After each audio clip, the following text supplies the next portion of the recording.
সকলকে আবারও স্বাগত জানাই আমার ইউটিউব চ্যানেল স্টাডি উইথ আকাশে। আজকের ক্লাসে তোমরা যারা আরআরবি এনটিপিসির সিবিটি 1 এক্সাম দিয়েছো, তোমাদের এক্সপেক্টেড কাট অফ কত হতে পারে সেই বিষয়ে আলোচনা করব।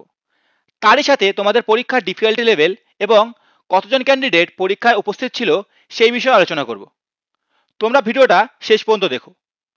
তো ভিডিও শুরু করছি, কিন্তু ভিডিও শুরু করার আগে তোমাদের কাছে একটাই রিকোয়েস্ট, যদি তোমাদের এই ভিডিওটা ইনফরমেটিভ মনে হয় অবশ্যই ভিডিওটিতে একটি লাইক করো, এবং তোমরা যদি আমার চ্যানেলে নতুন হও অবশ্যই আমার চ্যানেলটিকে সাবস্ক্রাইব করে রেখো।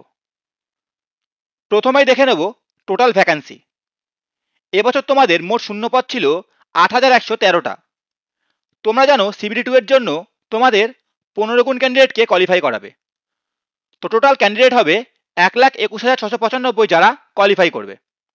এর সাথে বলে রাখা দরকার, তোমাদের এবছর টোটাল ফর্ম ফিল আপ হয়েছিল 58 লাখ মতো, এবং টোটাল অ্যাটেন্ডেন্স হয়েছিল এবছর এক্সাম হলে মিনিমাম 50% মতো।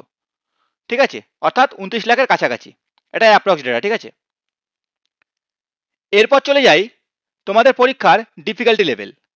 তোমাদের এই পরীক্ষাটার ডিফিকাল্টি লেভেল ছিল মডারেট টু হাই, অর্থাৎ এটাকে খুব ইজি বলা যায় না। আর এভারেজ অ্যাটেম্প ছিল কোশ্চেনের ক্যান্ডিডেটদের 75 থেকে 80-র মধ্যে।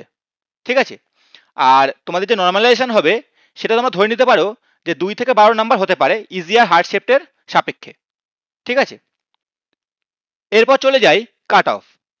তো দেখো, তোমরা যারা এনটিপিসি পরীক্ষা দিয়েছো সিবিটি 1, আগের বারের তুলনায় কিন্তু সিবিটি 1 এবছর অনেকটা বেশি কাট অফ যেতে চলেছে।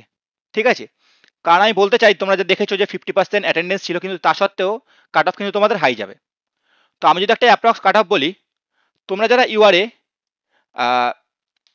70 থেকে 74 নাম্বার মতো আছো, তোমরা সেফ আছো।